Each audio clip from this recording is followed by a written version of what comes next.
Hello and welcome to Recharge Wrestling. We are here to plug you into the world of professional wrestling. I'm Keeney and we have a full house today with Fisher and Krusty. Hi guys. Full Royal Rumble minus 27. Exactly. The triple threat here. Yeah, the best triple threat you'll see this side of Mania. I don't know. Anyway, we're going to run through Raw and SmackDown. We're on the road to WrestleMania now, so we're all a bit giddy. We've got our Money in the Bank tickets. We're a bit giddy, so we're just going to roll through Raw and SmackDown, and yeah, just go through the week in WWE. So, anything from SmackDown that stood out to either of you guys? I mean, I guess the end segment really, with obviously Jimmy Uso wanting to meet Jay in the ring. I thought Jimmy was really good actually on SmackDown and Raw this week. He took more of a central role because he's been such a bit part of the Bloodline storyline really. But because Jay's kind of like not there because he's there, and Roman's not really there, and Sammy's not really there either, he's kind of holding it together at the moment. And he's having a little bit more of a chance to shine, which is good. But it was interesting when obviously Sammy and him start fighting. Jay kind of just watches on, doesn't take either side. So we're still kind of none the wiser as which way he's going to go at the moment. I mean, obviously, I think eventually he's going to side with Jimmy, but yeah, I thought it was quite an effective end segment. It was a good promo from Jimmy, actually. I really enjoyed it. Yeah. It was a good promo. Yeah, like I say, it's been a good week for him. He's also fairly prominent on Raw. I mean, how do you think we get to the tag match at Mania, which I think everyone's predicting? Yeah, it's got to happen. Obviously, jumping ahead to Raw a bit, but KO obviously still was adamant that he wants to do this on his own.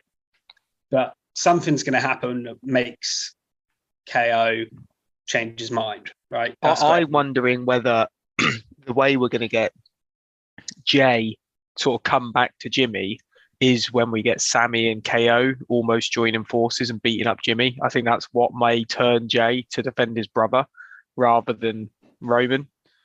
You might even get a segment where you end up with Roman getting beaten down by KO and Sammy, Roman and Jimmy, and then Jay comes to the rescue of Jimmy, not Roman. Yeah. It could be even quite a cool turn to have Roman. I listened to your podcast the other day, actually, so listen to that. The WrestleMania, what we know so far, it was really good. And you made a point about Roman being left on his own.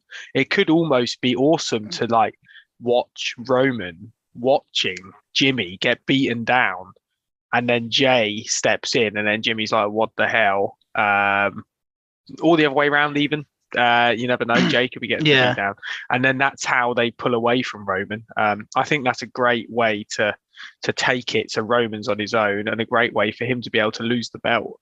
Then you've just got the caveat of Solo, really. Yeah, Solo's interesting on all this because he's just the observant muscle in the group, isn't he? He doesn't have too much. Even Paul Heyman's interesting. Like, where does he? Yeah. It's almost like a pun in itself, though. So I think Solo is going to go solo. I just think he's going to be like, I'm the Lone Ranger. I'm going off on my own. I don't need you guys. It's good how they keep him powerful. He doesn't ever get off the end of a beatdown. Everybody runs from him. Like Sammy still runs when Solo comes down. He did at the end of this segment. He's never been pinned or lost a singles match either yet. Obviously, they had a tag match on Raw. They won. He's facing Kevin Owens soon in the singles match, but I smell a DQ finish there. Because didn't he have a match with Drew that never finished? Yeah. As well, just after Clash. I think they'll keep him strong, but you're right. He is very well protected. And he is.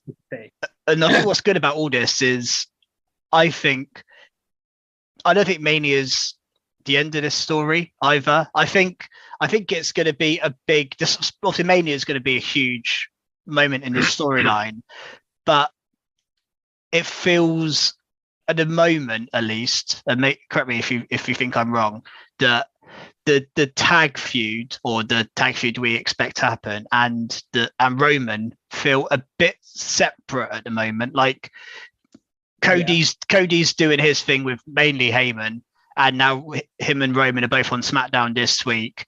Jimmy and Jay and KO and Sammy are kind of doing their thing.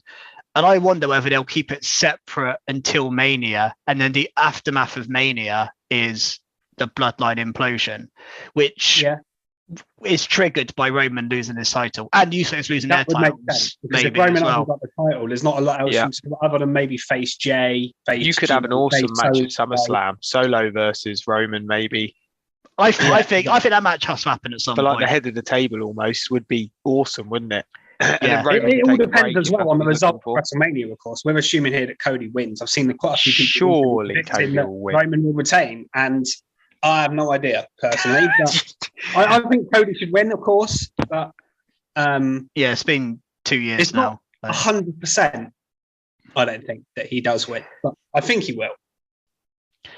Yeah, and like I said, I just think the aftermath of the Bloodline implosion, like you say, you could have Roman still be a prominent main event guy, but just not.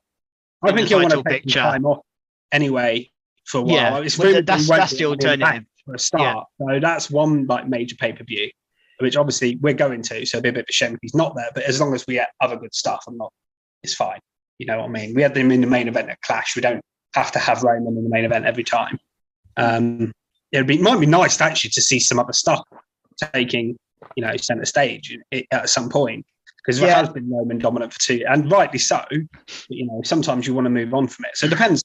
It really depends what happens at WrestleMania and after. But the storyline is so compelling, and I do think you're right.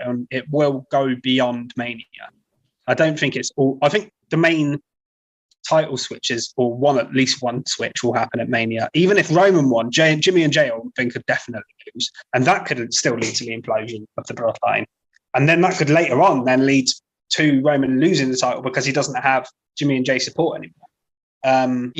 So there's loads of directions you can go with it. Yeah, and that's the strength of this whole story, is there's just so much that could happen. I never thought it would go this far, to be honest, and I'm not disappointed. There was a very small point. I think it was about a 2-month period where I didn't enjoy it. Well, I think Sami Zayn coming into it kind of saved the storyline a little bit. I think it did.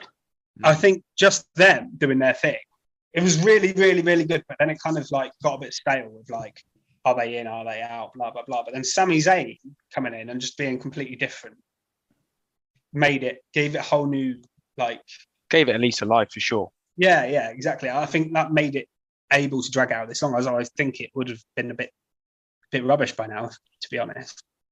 Yeah.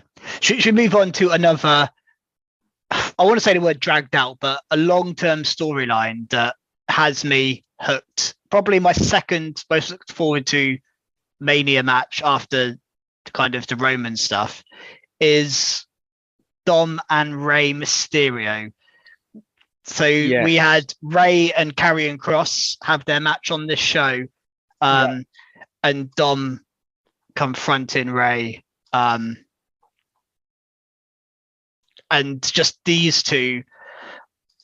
I think Dom was pushing him in the face and shouting at him after the match, and I think Rey still yet to lay a hand and still yet to lose his temper. That is going to come, and I think that will be a huge pop when that happens, because I think Dom is becoming probably the most disliked heel on WWE TV right now.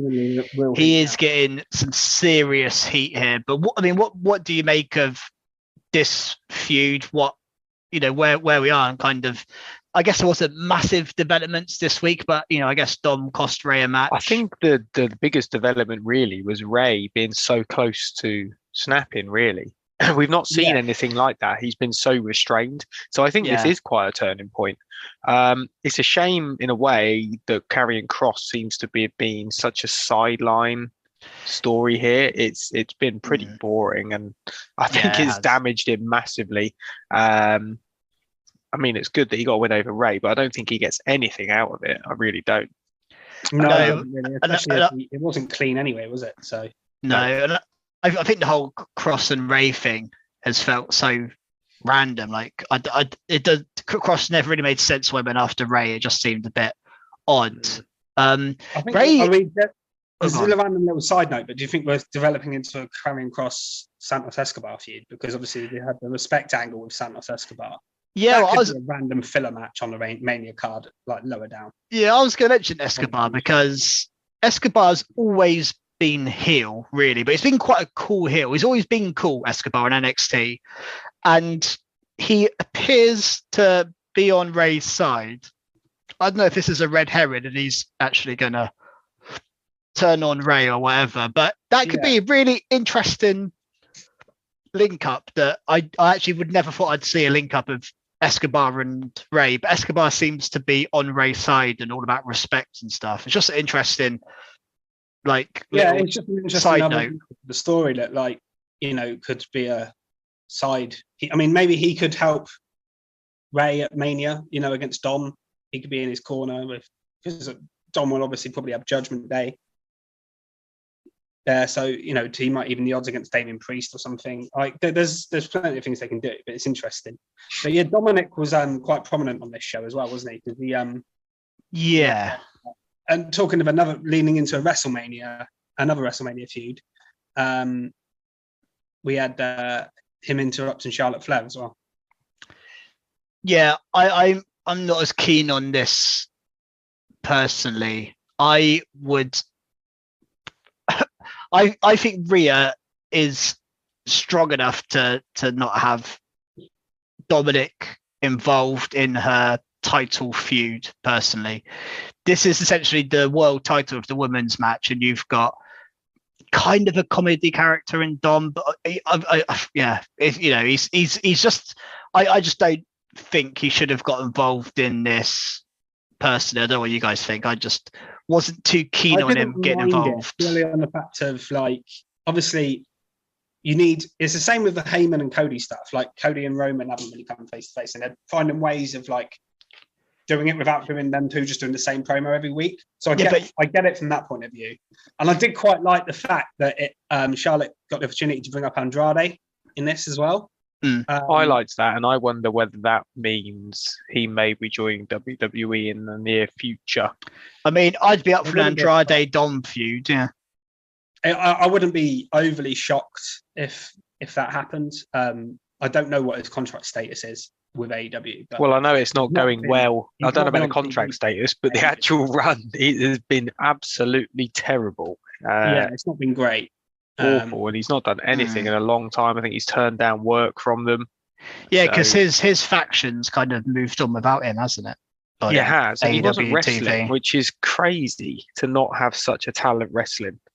He was doing promos, which was never his strong point anyway. No. Yeah. This is funny. It led very odd use.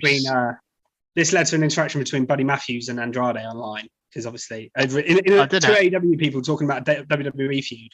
Because obviously Buddy Matthews with Rhea Ripley, so he was talking about that. Interesting. I don't know. But yeah, Andrade is an interesting one, isn't he? Because his best ever run was with Zelina Vega, where Zelina did all the talking and he did all the rest, and it just works perfectly. And I just amazed that I'd like to see him back in WWE. I would as well. I would. Especially if Charlotte's there, because he's got his wife there. He's got obviously maybe Raw after Mania contracted. All that kind of stuff. With people like Escobar there, Zelina Vega's still there. There's plenty of links for him in WWE. Yeah, Ray, Dom. There's a lot of luchas. He was a Triple H guy. Like Triple H made him NXT champ, so it would make a lot of sense if he did come back. That is a massive detour from. I've got mixed feelings on your initial question about whether Dom should have been here. So I think Rhea is strong enough, but I almost think Charlotte's promos are too boring now that they need some other element. I really like Charlotte Flair, and she's very talented, but she is now boring. She isn't a babyface, is she? Thing. It's awful. So I think Dom adds something to that and gives her some sort of new interaction. We've seen the Rhea stuff before. We've also got a long time until Mania. What is it? A month? Yeah, which is what I'm saying. Yeah, so we've got plenty of time for them to have their own promos and for Rhea to come out looking really strong, especially after the loss in the Elimination Chamber. I know she didn't get pinned, but Yeah, I think there may be kind of a build up of things. I wasn't too keen on Rhea being involved in a loss at a pay-per-view after challenging for the title. Just kind of is a slight bump in the road that didn't need to be there. And then I think I thought I'd have preferred Rhea to confront Charlotte than sending out Dom. But yeah, I don't know. I just want to see Rhea Ripley booked as strong as possible, and I want to see her destroy Charlotte Flair, I think. And at the moment, she isn't doing that for me. No, I agree. I get where you're coming from. Well, I can probably get Skiddy now, I think, from a section in SmackDown. Yeah. Not necessarily the section, but the stuff around it. So we had an LA Knight promo. I thought it was going to be this. Which I actually enjoyed. And then the New Day come out, fair enough. And then Kofi has a match with LA Knight, and Kofi actually beats him, which I think is skiddy. I don't think it's a skid mark in my opinion. I don't think Kofi needs to beat LA Knight, and I'm really worried now with LA Knight losing to Bray the other week quite convincingly that we're turning LA Knight, a real talent, into the next Baron Corbin. That's what I think's happening. He's getting over as a heel, but now he's not looking strong. Before, I thought he looked really strong when he in the sort of build up to the Bray match, and then he lost that. I was like, okay, you can't make him lose, but then don't make him lose in a random match to Kofi Kingston. It just doesn't. We're talking about this guy maybe going to WrestleMania, possibly winning Money in the Bank, and he's losing in a random match to Kofi Kingston. He could have cheated and won or something like that. I just disagree with it. To add to your point, and I agree with you being a skid mark, the New Day did a heelish thing to win with Woods using the trombone noise to distract him. And I think but I used to love the use of the trombone, Francesca, but now when it's putting them over against LA Knight, it's just wrong. I think this current version of the New Day is rubbish. That's what I think. I don't like them. I think it's in its day. I want them to feud. I want them to have a feud. And I think it'd be quite nice if they stayed together and they let Woods have like a big singles title. I know he had his money as King of the Ring or whatever, but I want Kofi Xavier to like go for the title or like do, because they've done it with Big E, they've done it with Kofi, and I think that would be a good rounding off of the New Day story. I think sometimes factions don't have to break up, and I think the New Day is probably one. I don't think they ever have to break up or feud. No, but they can change up what they do. But I've been bored they long. are very stale, and I think the NXT run might have been the best thing to happen to them, and then that didn't last very long. The title so quickly. I would have dragged that out till Stand and Deliver, and then done them. That could have been their Mania program. I compared it last year, but they did the same thing with Dolph Ziggler last year, and I thought that worked well. Just to sort of continue to Krusty's point, you compared it to Baron Corbin. I would compare it to what they do with The Miz, where he cuts great. LA Knight cuts great promos. Miz cuts great promos. Yeah, but he just got beaten by babyface. Like he got squashed by Rick Boogs in like a minute. Do you know what I mean? He's just too good in the ring, isn't he? Corbin, I can sort of see it, but LA Knight's a wasted talent. Yeah, I agree with you. In fact, I'd wonder what they're going to do with him for Mania, because I feel like he's going to be on the card. He's on the. Well, he made a good point that like you can't have a Hollywood Mania without LA Knight, and like he kind of try and co-host it with The Miz, and then you could spin that off into some sort of feud, because I think that would be good. Like, all right. Yeah. Who's the A-lister? That could be quite. Because I feel like they're kind of similar in a way. Do you know what I mean? So yeah, I think I'm just worried what they're doing with him. Yeah, I am a little bit concerned as well. And with reports that Vince is having some sort of creative input at the moment. We'll get to that. Yeah, that's probably why. LA Knight could be one of the people that is suffering if that is the case, because we all know that he didn't see anything in LA Knight. So, anything else to talk about? I guess there was a 6-man tag team match, Imperium versus Strowman, Ricochet, and Madcap Moss. A bit of a throw together match, but it was fun 6-man. Not a lot to say about it other than a really interesting stare down. It was the after angle, wasn't it, where Drew was there, and then we had the Viking Raiders attack Drew and the brawling brutes. Or actually, I think it might be just been Drew and Sheamus. But yeah, which is true. The Viking Raiders are still very involved with Drew and Sheamus, which I think is a bit odd at this point. I think that they should probably move on. But Well, I think they're spinning this off a little bit because I think Braun and Ricochet helped Drew and Sheamus, and it was like a stare down afterwards. So I feel like we're spinning off into a Braun, Ricochet, Viking Raiders feud. And then obviously you got the stare down with Drew and Gunther. So I'm pretty sure that's the direction we're going to go for Mania, which I'm excited about. Throw Sheamus in as well, make it a triple threat, why not? And you've got a banger there. Yep. Even just a one-on-one would be a banger, but it gives Sheamus a match as well, who I think is yeah, there wasn't a lot to this. It was just, but the interesting part was the Drew Gunther stare down, because I was like, here we go. This is a good Mania match. And at least Gunther's got something interesting, because there was rumors about him and Brock. There was rumors about him and maybe Lashley or someone like that, big at Mania for him to face. And then with Lashley and Brock doing, in my opinion, lesser feuds, it was kind of interesting to see who Gunther was going to face. And I'm glad it's Drew, because at least it's someone significant. And I think the match will be really good. So, no complaints about that. Yep. And what about the impending tag feud of Natalya and Tegan Nox v Shayna and Ronda? Who could possibly care? They've just thrown Natalya and Tegan Nox together. Oh, I swear Tegan was tagging with someone else. Wasn't she tagging with Liv for a bit? Yeah. It's ridiculous. And I don't get how Natalya's a face now. Is it because they had a pay-per-view in Canada? She's now a face. She just changes with the wind. Because she had the angle where she was gone for a while because Shayna and Ronda broke her arm or something, was it? Backstage? Yeah, maybe, yeah. So that's why it started it. But yeah, it was... I just thought it was... When Natalya came out, and because they showed why afterwards, and I saw Tegan Nox with Natalya, I was like, have I missed something? Like, why on earth are they together? Then they showed the clip backstage of Tegan being in the background, basically. But yeah, this is a complete waste of time. I don't know what they're going to do with Ronda and Shayna. We'll talk about that more when we get to the Raw tag titles situation, I guess. But yeah, a bit odd. Krusty, anything to say about it? No, I'm just not enjoying it, and I really don't care about it. Not gonna lie.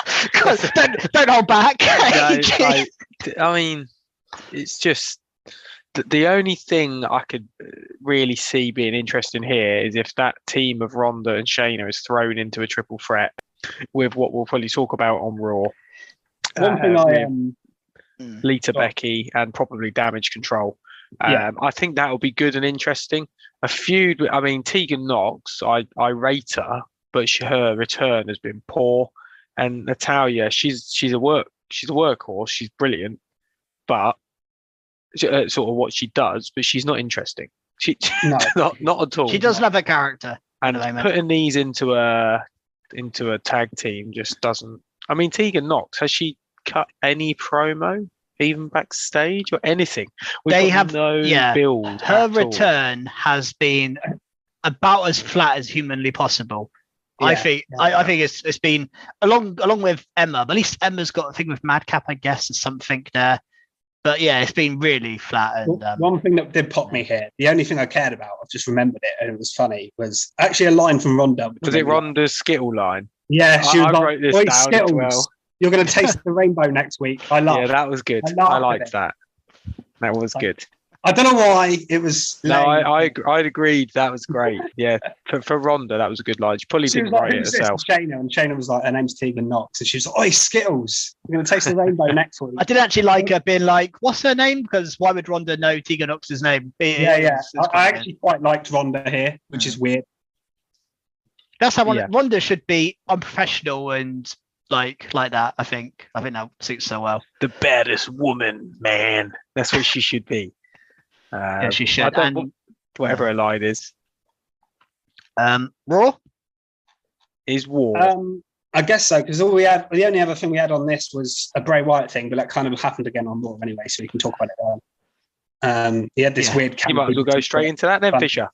Tell us all about it. Well, he comes out after Bobby Lashley completely destroys Elias. Obviously, Elias kind of set that up with the match last week. I mean, that guy is not do anything, is he? He's going to be feuding with Rick Boogs, isn't he? Which completely makes sense. They should be a tag team, in my opinion. Or a tag team, yeah. One or two. But yeah, I don't know.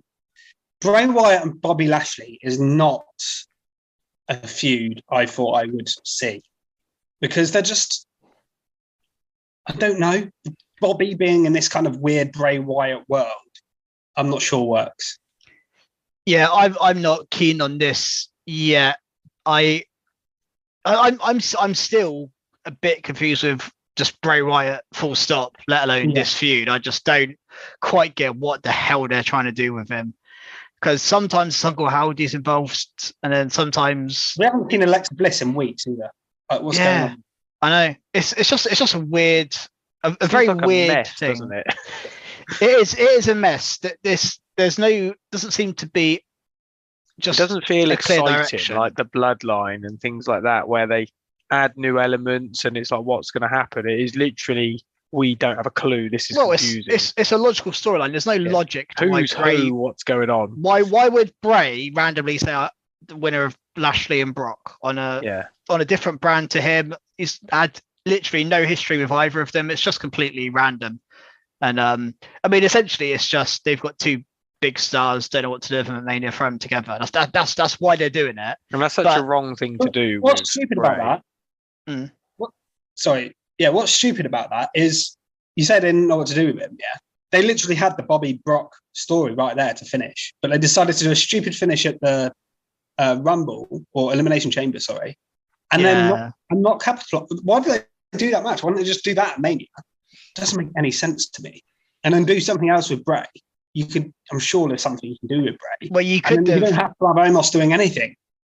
Yeah, you could have played off this Uncle Howdy story, which sometimes gets dropped. Sometimes it's the most important thing in Bray's world. Yeah, I honestly thought we were going to get Bray versus Uncle Howdy at Mania.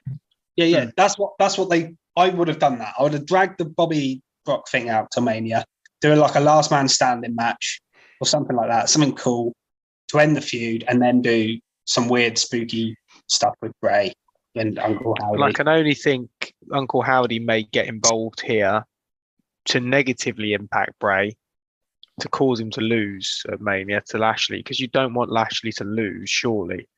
It was bad enough that he lost to LA. He beat LA Knight, but beat Lashley, who knows? I think he should have been. I think he should have, yeah. Well, this is the problem with Bray Wyatt, yeah.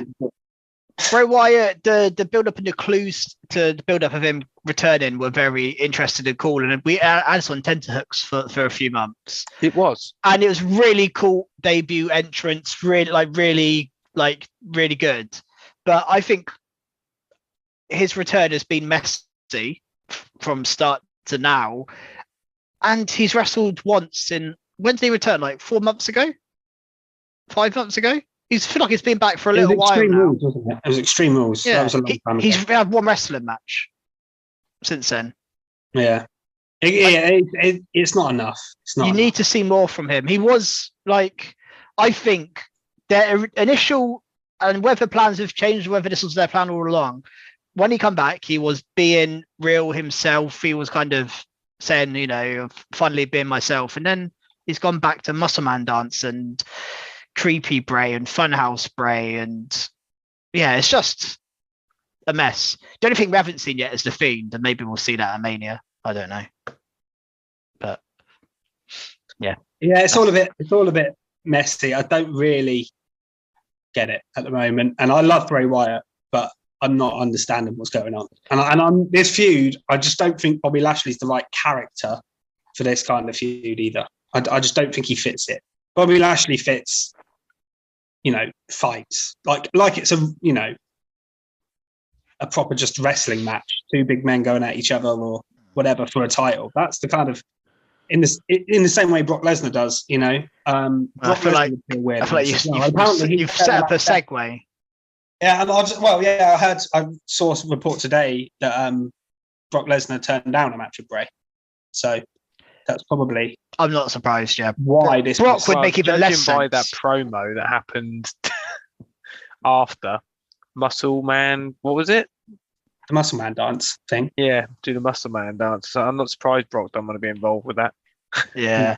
But are we happy with what Brock is involved with? As it is confirmed for Mania, Brock Lesnar v. Omos.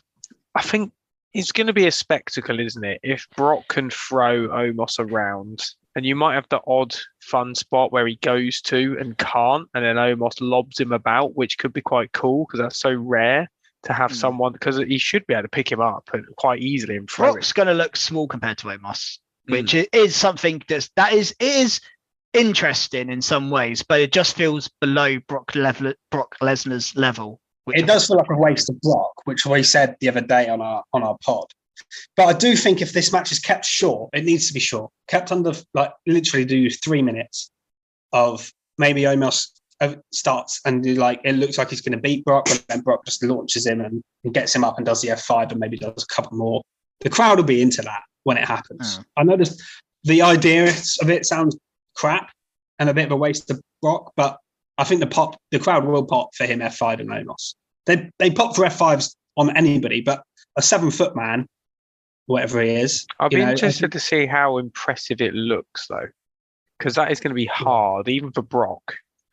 That is a big man, a very big man. I hope it looks decent and doesn't look like a Undertaker Goldberg jackhammer. Yeah, it is easy to mess up. A match.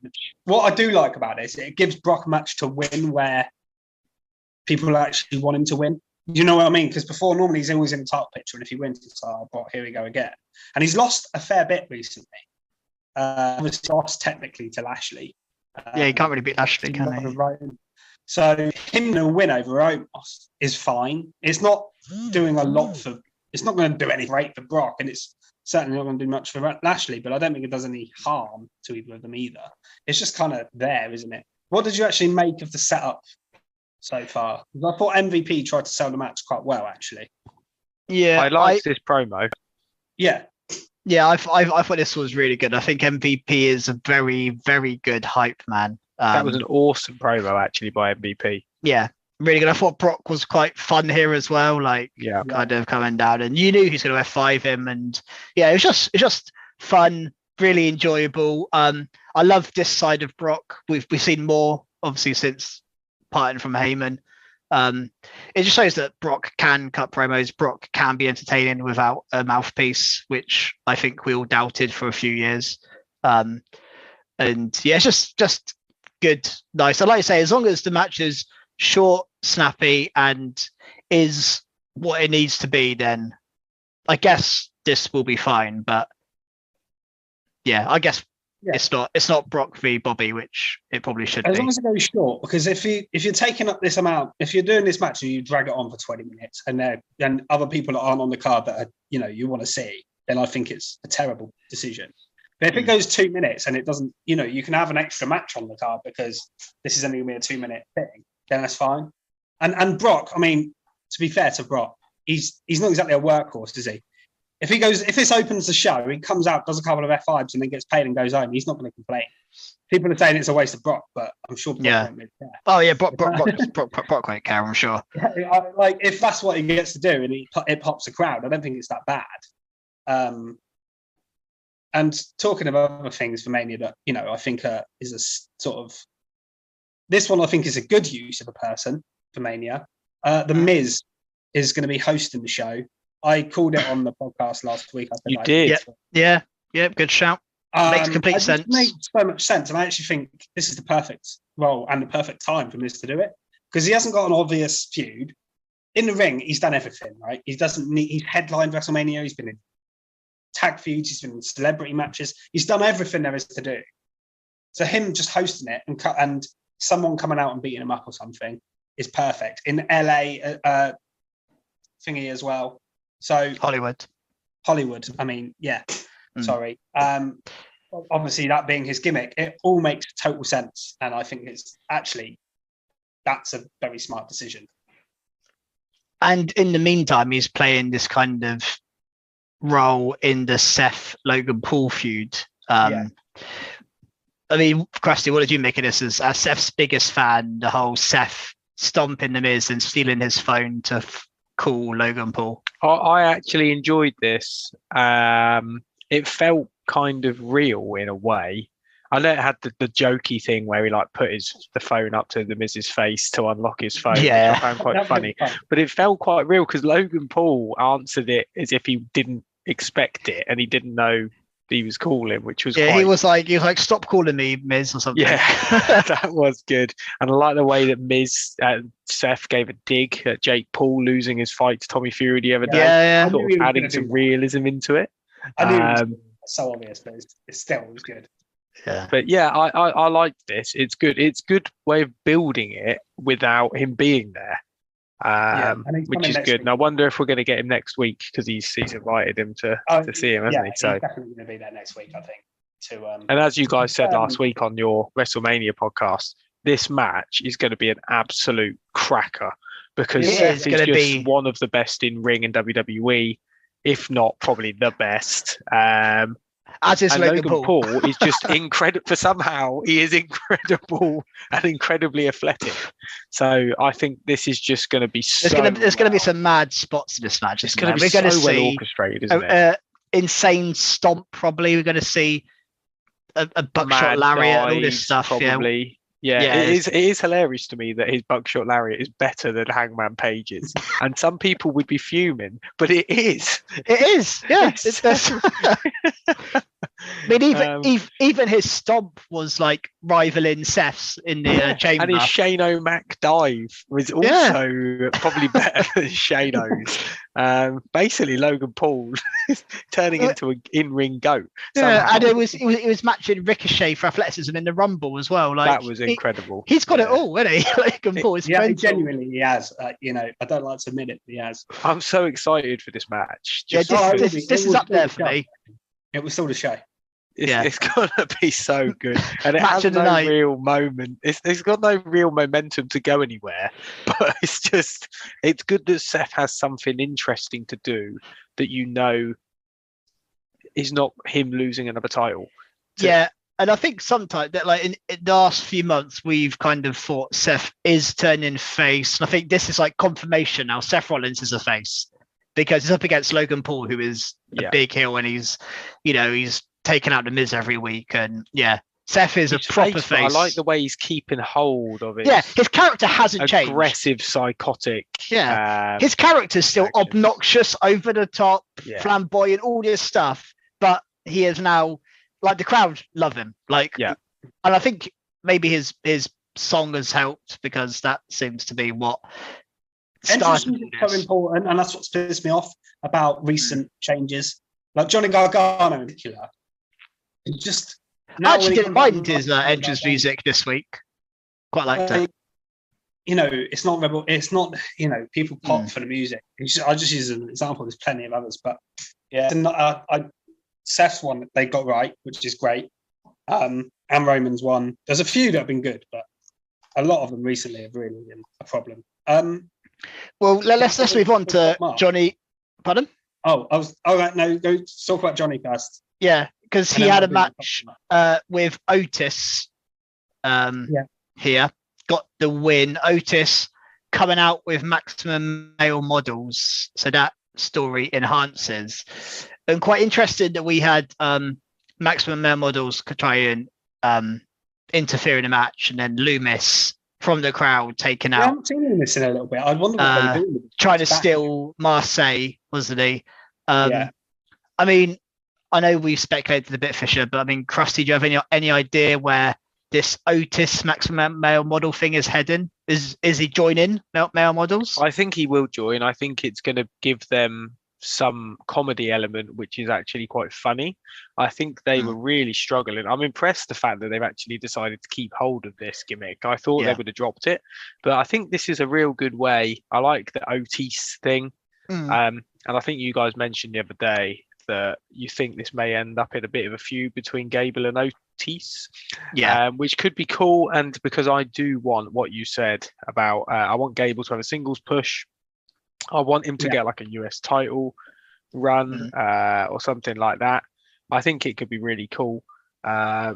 And I think he deserves it as well, to be honest. I think Otis, you can get a little bit of a comedy run again for him. He was great with the stuff with Mandy and obviously the stuff with Tucker and all that. He is a good comedy character, so we know that can work. And I think Chad Gable having a serious run is needed, because that was going to be my top mark. So we can segue into that. It's a good segue. Let's top mark. I mean, I don't know where Johnny Gargano and Dexter Lumis are going. I will say that, but But in terms of top marks, then go on. Cody versus Gable. Need I say more? Great match. Great match, yeah. And I mean, Chad Gable, we say it every week, but he is the real MVP in ring work of Raw. He gets matches and he loses every week, but he has matches every week that are great. And he did some selling in this match, which was fantastic. And I just loved this match. I thought it was really, really good. Gave Cody again a proper lengthy in-ring match in building him up to Roman, which I think was needed. I think this is needed because I think you can't have both people in your main event not wrestling. And I think if as Roman's away, Cody needs to be, and also he's been out for a long time, so we want to see him have decent long matches week in, week out. And there is no one better on the roster than Chad Gable to go against. And I think you're right. I think after WrestleMania, we hopefully see him get that singles push. I've heard rumors that they're thinking about it, and this storyline with Otis suggests it, because if they're splitting them, then Otis will go back into his comedy role and Gable on his own, hopefully turning face as well. And Alpha Academy have done everything they need to do. Like, I don't know, they're kind of done it all really as a team. So I think move them on. Yeah, and that was my top mark. I just thought the match was great. And that's a good top mark. I completely agree with what you're saying about him being such a good in-ring performer. And he doesn't feel too damaged by it as well, I feel. No, not like person who doesn't. I think people appreciate the work he's putting in, because he's not having. If he was losing every week, but he was having if he was doing what Elias did with Lashley, for example, where he just got beaten up in a minute and it wasn't a great match, but people were remembering Gable's matches. People are, and he's wrestling the top people a lot of the time as well. Yeah. So that's always good. I think on the mic he's been great as well, which helps. Yeah, I think one of kind of like the lost starts in wrestling is gaining stuff by losing, and I think AEW do it quite well, where they put people in decent matches, give them a really good showing, and they actually gain a bit by losing. Takeshi, and I think the big example. Yeah, Takeshi. I was thinking of the guy from Top Flight as well. Dante Martin did that for a while, where he was in big matches, kept losing, but every week his stock was increasing, and even Ricky Starks did it a bit. And I think I just think it's really, really good use. I think sometimes WWE are scared to have people lose clean because they think, God, that's them kind of taking a knock. Whereas I think you can lose and still be enhanced by it. So, and I think Gable's a perfect example here, where he lost, and I think he's still come out looking better, in my opinion. We opened the show with, I was going to say the Usos, with Jimmy and Solo, of the Bloodline, against the Street Profits. And again, another really good match for Bowie, I thought. Really good match. Yeah, they're strong. When we say the Usos and the Profits, I know it's Solo. So it's the Profits always have good matches. And then this led to a beatdown after, and then KO came out to make the save, which again leads to us thinking we're getting that match of Mania. There's probably not much else on this. Just one little comment really is what I like is the similarity between. So Sammy's been sneaking in the ring with his hoodie on a lot on SmackDown, and KO had his hood on, snuck into the ring. I just think even though they're not doing it together, they're doing it in the same way. And do you know what I mean? I just think the symmetry there is really smart. I just really like the way they're going with the story. It's great. And I honestly, KO Sammy versus Usos might be my number one look forward to match of Mania. I think it's going to be a banger. If it main event, I don't think it can beat Seth Logan Paul. No, I just mean in terms of story and height. I don't necessarily. Yeah, think story. Yeah, definitely. Yeah, the build to it's insane. Well, I think it could be. I think Roman Cody's obviously the big match, but this isn't far off in terms of. There's a couple of stinkers, but actually, this Mania card's looking to be an absolute belter. Yeah. Oh, yeah. It's very good. And kind of on that, will we see the Street Profits on the Mania card? Because there's not much room for them, is there? I don't know. There's nothing, but they've kind of pushed them both individually and as a team for quite a while. I think now. What you mentioned, we're going to get a battle royal, and they're probably just going to get lobbed in there. Maybe Montez wins Andre Giant Battle Royal. Montez seems to be the guy they're pushing. Yeah, I'd like to see. I would, as much as I think they're great as a tag team. And you don't necessarily have to split them up. I do think Montez needs to have a singles push to also give us someone fresh at the top of the tree.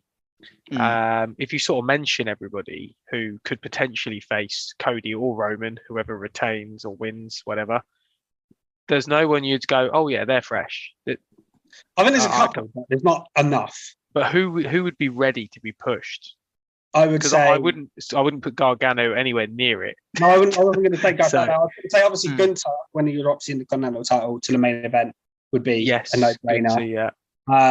And I had someone else in my mind a minute ago who was fresh as well, but I've lost who it was now. Gunther would be awesome. Don't say Karrion Kross, Fisher. No, I wasn't going to say Karrion Kross. Until Gunther can win a title, and I think he can only win a title. He's a brilliant wrestler, but I don't think he's someone to carry two belts. I think Cody can. I don't think Gunther. I think they might split them anyway. I want to see Gunther remain as IC champ for another year, by the way. He could. I want him to win every match he's in forever, basically. That's how I feel about Gunther. I'd like to see the IC belt main event a pay-per-view. Not SummerSlam or Mania, but I think a different one. Main event Money in the Bank, maybe. Money in the Bank, yeah. The Money in the Bank matches might, but like if you did a big enough match, if you did Drew, say they didn't do Drew, Sheamus and Gunther, because it's in the UK, you could have Drew and Sheamus, Gunther there, like easily as the main event. And that would be good.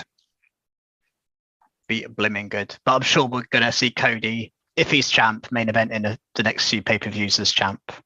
I predict. I'd love to see that. We've got to have Kingdom come out. Cody come out to Kingdom in front of our crowd. It'll be wild. Sing along, that's for sure. You may have, as Fisher mentioned, Austin Theory briefly there. He backstage kind of said he's got something special planned for John Cena next week. Is it making it so obvious? Yeah. This has been the most obvious feud creation. Another one I'm looking forward to, though. This will be a banger. Yeah. Cena this Theory, will be fantastic. As long as Austin Theory wins. I don't want to see John Cena beat Austin Theory for the US title. Will win, I'm pretty sure about it. If Cena's winning a title, he has to win one of the big two to give him the record. I think it's pointless to give him the US title. Yeah, and not off Theory as well. And also, this would put Theory over huge if he beats. I want him to beat Cena clean as well, but I want it that would make Theory legit. I think he's already pretty legit, but this would be. I've already got the spot in my head. Cena goes for an AA now, is it? It's not an FU anymore. Yeah, he goes for the AA. Whether it's a super one would be even cooler or not. But Theory sort of front flips out of that. And then straight into the A-Town down. The A-Town down. I'd just think that would be a banging way of ending it. Yeah. I'm going to pop for Cena. I just can't not. Yeah, exactly. Yeah. But and to be honest, there isn't many matches I'd be like, oh yeah, I can't wait for Cena in this one. But this is probably the number one opponent I would want Cena to be facing right now. We've said it since he came up that he is like the. There is so many similarities between them. Yeah. So many similarities between Theory and Cena. Theory is a future world champion. Be brilliant. Undoubtedly, yeah. That's just a small thing. Yeah, there's 3 women's matches on the show. We haven't mentioned any of them yet. We'll get to the main event, I guess, at the end, because that's the big one. Yeah. But it was good to see more women's matches on the show. First of all, we had Asuka versus Carmella. Obviously, Asuka facing Bianca Belair. So that was quite significant. match. Went longer than I thought. Carmella's facing Belair next week. Yeah, so Carmella's just kind of in this feud. Interestingly as well, Carmella and Chelsea Green kind of met backstage, and I was thinking, oh no, I smell a tag team here as well. I smell a tag team there. Yep, little. Yeah, I mean, I've enjoyed Carmella's return. Actually, I kind of, you miss her when she. Well, sorry, you don't miss her when she's gone. I don't think, but when she's there, actually, she does bring a lot to the division. Yeah. She's pretty good. I think she's a really good worker, really good. She knows her character really well. Again, we can talk about Tegan Knox and all these people with very little character about them. Carmella has a very good character and knows it really well. And she's back to the Staten Island, Princess of Staten Island, all that stuff. Yeah, it's great. Yeah, this was good. The match was decent enough. She took Asuka, to a limit to an extent as well, which is good. And then, so as Bianca Belair come out, Carmella attacked her, and then that led to the match what you want about next week. And we also had Candice LeRae to Piper Niven, which was Do you smell another tag team here as Nikki Cross is hanging out in the background? Yeah, I don't know where this is going. Nikki Cross and Candice LeRae. I think it's going to end up with some sort of Nikki Cross, Dexter Loomis pairing. Yeah. And maybe we get Indy Hartwell come up and we have an Indy Nikki Cross feud. I mean, it's been talking about Indy Hartwell coming up for probably the best part of a year. It makes complete sense. She should be on Raw right now. It should have happened ages ago. It's weird. But what I think now they're doing this Nikki Cross thing. She's going to join Candice and get close to Dexter. And Nikki Cross and Dexter's quite an odd. You can kind of see that as a coupling, can't you? Yeah, I mean, there's been talk about Sanity coming back for ages, and it hasn't happened. So I don't know if that's not happening, but I think that would be a mistake, in my opinion. Yeah, maybe. It would just be another kind of hit row situation, but worse, in my opinion. Yeah, maybe. But yeah, I mean, that match wasn't particularly interesting. Candice LeRae did win a match though, which never happens. So yeah, nice to see. At least she got a little win. And then we got the main event, which was the big talking point for more, really, and we've saved it to the end. Because we got new women's tag team champions. I don't think anyone saw this coming. I think we all said that it will end in DQ with Ronda and Shayna, or Damage Control will retain and then get challenged by Ronda and Shayna, or something like that. But yeah, Becky and Lita just win. What did you make of the match? And in particular, Lita's performance? I'm intrigued to find out. I thought her moonsault Lita's salt was spot on. Yeah, I was going to say she was very slow moving across a couple of times going into moves, but her moonsault was as if she was doing it 20 years ago. It was great. The moonsault finish was great. Yeah, so very similar. Obviously, she's going to be a bit rusty, which is expectable, understandable. Yeah, I enjoyed this a lot. I like the result. I think I wasn't sure at first whether I did, but I think I'm sure of the result. Yeah, I don't mind it because I just hope Lita is going to work all the way up. I hope she's got plans of being it every week. That's what's I think needed. she will. It's only a few weeks. I think she'll be there. I think it's going to be a bit of a gimmick to give the build to Mania to make this match important by putting Lita in it. They've now got Trish there, which we can probably talk about in a moment about what she's going to do. But I think this is just getting people on the poster to draw people's attention to this. Because if you just said it was Damage Control versus Ronda Shayna, and you have to belts on Becky, and then you think it's going to be a short reign. I think it's going to be a short reign. A filler reign, and then Shayna and Ronda win it at Mania. Yes. Yeah, that's exactly what I think is going to happen. Exactly, I'm fine with that because it gets Lita on a WrestleMania card, which is cool. And she gets Lita deserves this kind of her flowers of this run because and her original WWE run, the way she was treated at the end and stuff, historically, it's not great. So for her to come back and get this, I know she had the title match with Becky, which was cool. But for her to come back and have sort of a title, I love Lita, so maybe it's just a fan. I was a massive fan back in the day. I mean, the Hardy Boys were my guys. Lita was my favourite woman. I had a poster on my wall when I was like 10. So yeah, it's an insight into Fisher's bedroom there. Yeah, he's still got it. He's still got it now. Yeah. No, I agree. It's great. No, I agree. It's great. And to pair her with Becky as well is cool. They're cool together. Gives Becky a purpose, doesn't it, as well? Because we were wondering what was going on. as long as this doesn't give Damage Control nothing to do. It's got to be. I will be pissed off if they surely. do. It could be the only other option they do is obviously Becky and Lita versus Ronda and Shayna, and then you do Trish v Bailey with Damage Control being in the match as well. I think this match has to be a triple threat to make it interesting enough. And I could even see it being a fatal four. She's been brilliant in ring, but she's going to be quite slow. So I think you need other people to pick up that slack. Because she can't be in the ring constantly for like a 20-minute match or whatever.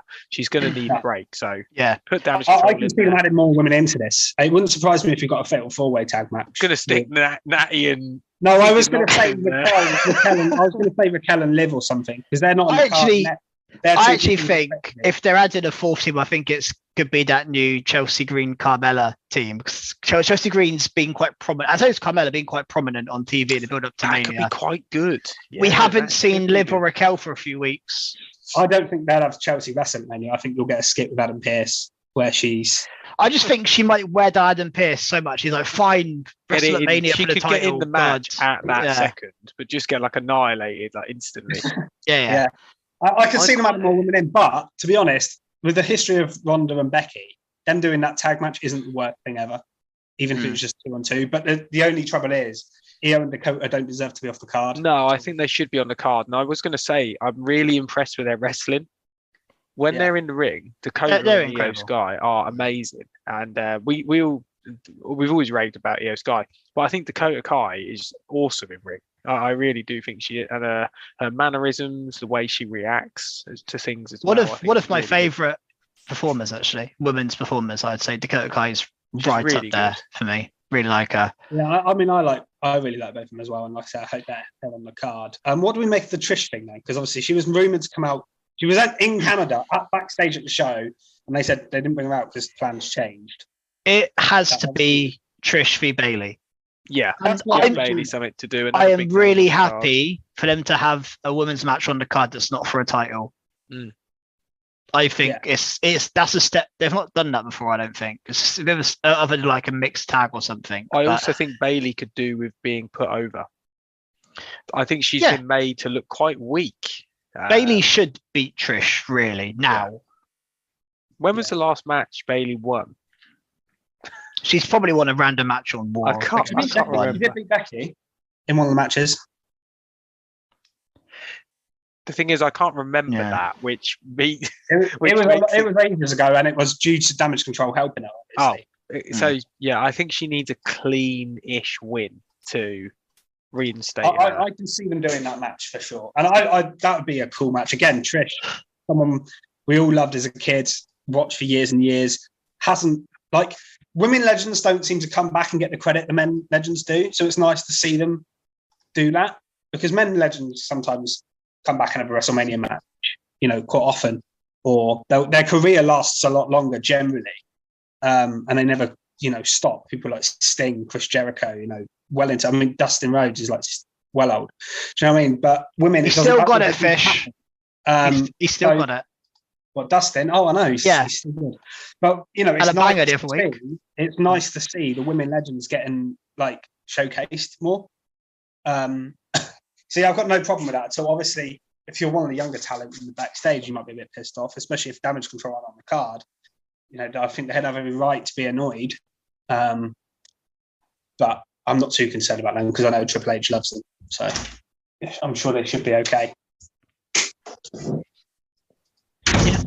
Don't have anything else from Raw. Don't know about you guys. I think they've been pretty stacked actually. Raw and SmackDown this week were pretty stacked, and most things were worth talking about, which is good.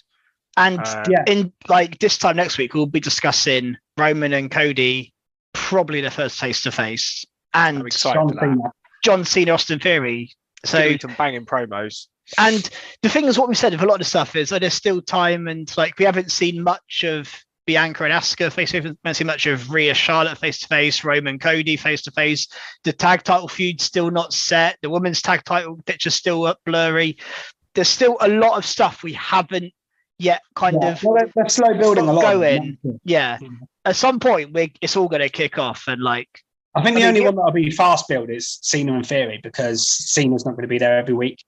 So they're going to have to. He's just going to come out and challenge him straight away, and that'll be it. Like Ray Dom's not official yet. I think one that was made official this week we didn't mention was Edge and Balor, or I think Balor challenged Edge to a match at Mania. So which I think is going to be a Hell in a Cell match, I've heard, and it might be the Demon as well, which would be awesome. That would make that match exciting, yeah. Yeah, because I think it needs a big stipulation, because we've seen it and not too many times otherwise. Yeah, agreed. But yeah, I think that's it for this week then, probably. Yeah, I've got nothing else. No, that's good. Yeah, I'm either. So yeah, follow us on Twitter at Recharge Wrestle. If you're listening to this on podcast, find us on YouTube, Recharge Wrestling. Subscribe there, like our stuff, comment on it. It really helps. So that'd be great. Keep your eye on Predictions League as well. Obviously, we've got AEW show this week. We're not doing AEW predictions this year because we don't get as many responses. But obviously, WrestleMania coming up, we will be doing that. There'll be loads of content to get involved. Might do some content to do with the AEW pay-per-views, not sure yet. But and obviously, we've got an NXT pay-per-view as well just before Mania. So there's lots and lots going on. So keep your eyes peeled on our Twitter for that. And yeah, we'll see you next week, where we will be discussing, like you say, John Cena, Cody and Roman coming face to face. Bianca Belair versus Carmella, and God knows what else. All the good stuff. Yeah, it's your ending on that. The only other thing I could think of that's happened. Oh, Dolph Ziggler and Mustafa Ali has a surprise for Dolph Ziggler as well. I can't wait for that. Wow, that's a Mania match. Anyway, we will see you next week, guys. Cheers. Goodbye. Bye. Bye.